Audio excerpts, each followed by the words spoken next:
Hola, bienvenidos y bienvenidas a un libro más, a una semana más, aquí en La Boca del Ciego. Para esta semana tenemos un libro hermoso, escrito por un gran escritor brasilero, que ha pasado un tanto desapercibido porque sus obras de alguna manera han opacado este pequeño libro que ha tenido, a nuestra manera de ver, una escasa difusión. Fue publicado en el año 2005 para Colombia por Editorial Norma en una colección que se llama La Otra Orilla. Quiero una vez más invitarles a que lo revisen. Comencemos.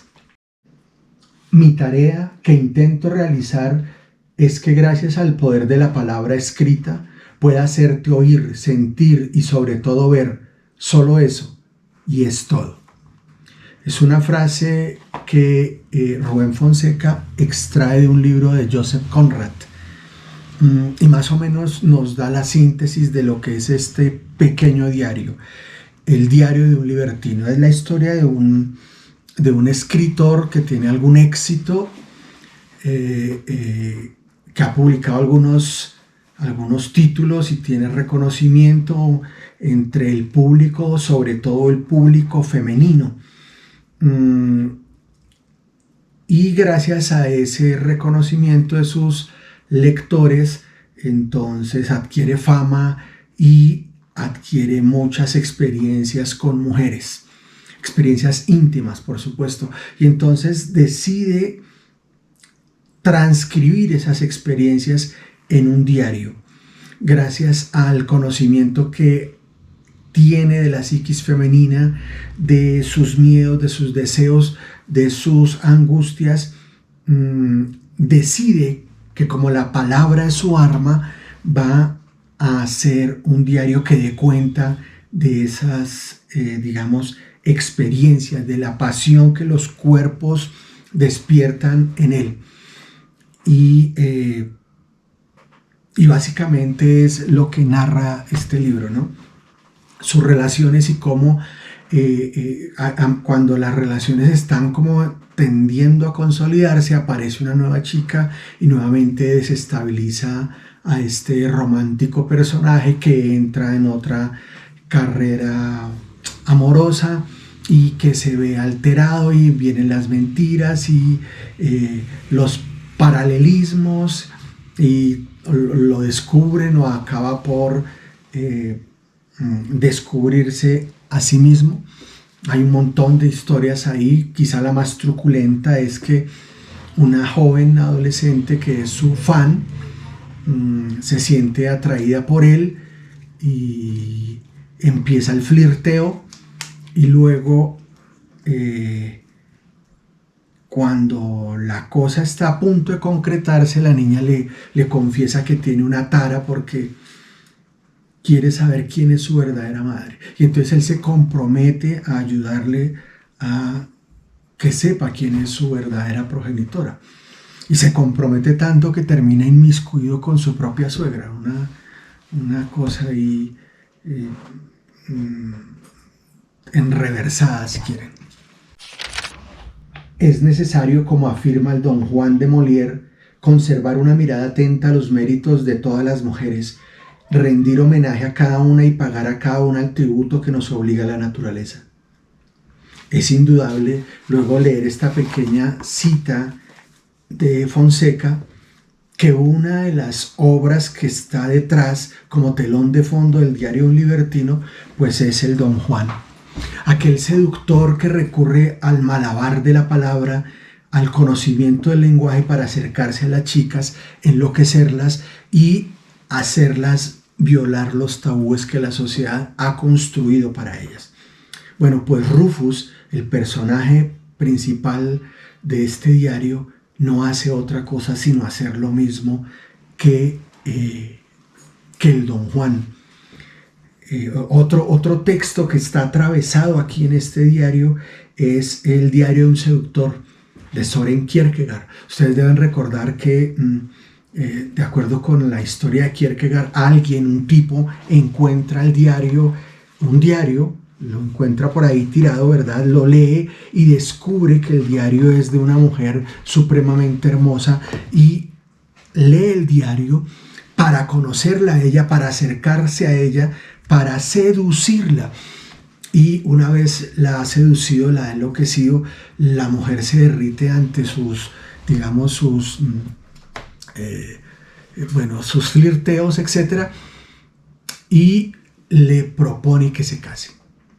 Él está dispuesto a seducirla, pero no a casarse, porque va en contra de esa institución que considera corrupta, etcétera, etcétera, y entonces viene toda la desilusión consabida de la chica. Nuestro querido escritor Jorge Franco, por allá en el año de 1999, creó su novela llamada Rosario Tijeras. Rosario Tijeras es la femme fatale de la que nos hablaba Freud, solo que llevada a las últimas circunstancias. Ella, como Rufus, el protagonista del diario Un Libertino, no cree en los tabúes sociales, no cree en las limitaciones, no cree en los moralismos, no cree en esas instituciones que operan para regular los comportamientos de las mujeres, sobre todo a partir de cosas como la fidelidad, la virginidad, el matrimonio, etc.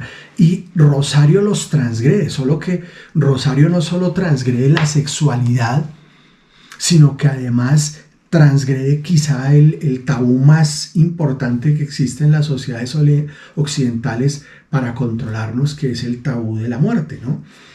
Entonces ella va de cacería sexual, pero también caza en el sentido de que mata a aquel que se le opone, ¿verdad? Esquilo también lo podemos notar aquí. Ustedes recordarán que Esquilo, en su famoso Edipo Rey, toma a Edipo y lo usa como un investigador de su propio gen, de su propio origen. Y entonces Edipo va descubriendo su origen, y en la medida en que descubre su origen se da la tragedia, el dolor de descubrir su origen, lo que no sabía. Bueno, pues aquí pasa algo semejante, ¿no? Rufus le va a ayudar a la chica que desea a descubrir su gen. Y aquí también va a haber un instante de anagnórisis, es decir, un instante de reconocimiento, el instante en que el protagonista descubre de verdad cuál es su esencia. Por lo tanto, esta obra está atravesada de sexo, de incesto, de relaciones prohibidas, de lo femenino supeditado al patriarcado machista, ¿no? Es profundamente la mirada machista patriarcal sobre la mujer, una mujer que es arrebatada de su cuerpo, de su deseo, incluso de su placer. Es una mirada bien occidental sobre la mujer. Rubén Fonseca es uno de los grandes escritores latinoamericanos. Acá les voy a hacer una pequeña mención a dos de sus más inmensas obras. Primero, Agosto, ¿verdad? Una obra en la que el comisario Alberto Matos, en medio de la decadencia del gobierno de Getúlio Vargas, tiene que averiguar por unos crímenes, sobra decir que es una novela negra, ¿no? En donde se describe una sociedad oprobiosa, injusta, desigual, etc. Y este comisario trata de llevar justicia a esta sociedad. Y otra enorme novela de él se llama El Gran Arte. La historia de cómo se asesinan prostitutas, un extraño asesino quiere liberarse de las prostitutas y les hace unas inscripciones en su frente y las mata con unos cuchillos extraños y especializados. Dos historias de suspenso, de intriga, que bien vale la pena que las leas y entiendas el universo de Fonseca y cómo a través del secreto, del manejo del suspenso, te va envolviendo, te va creando relatos a cuentagotas hasta que te crea toda una estructura narrativa. Este pequeño texto de apenas 190 páginas es todo un dechado de técnica literaria. Uno pudiera pensar que como es un diario, entonces está narrado en primera persona, ¿verdad? Y que entonces pues su estructura debe estar ajustada a eso. Y resulta que en buena parte de él es una reflexión hecha en primera persona, pero a su vez es un diario que se mantiene a partir de una estructura dialógica. Es él, Rufus, el protagonista, conversando con sus mujeres. Y entonces podemos tener una mirada no unívoca de Rufus, sino es una mirada que podemos construir tras bambalinas viendo los comentarios de las mujeres, viendo los diálogos de las mujeres, las marcaciones que le coloca Rubén Fonseca a las intervenciones que hacen las mujeres. Y alguien se podrá decir, ¿y para qué? Pues para darnos una visión más amplia de la verdad, para hacernos entender que la verdad no puede ser una apropiación que alguien quiera hacer, sino que pues sencillamente, como ya lo hemos insistido muchas veces, siguiendo a Nietzsche, la verdad es sencillamente una interpretación de muchas otras posibles, que termina imponiéndose generalmente a la fuerza sobre los demás.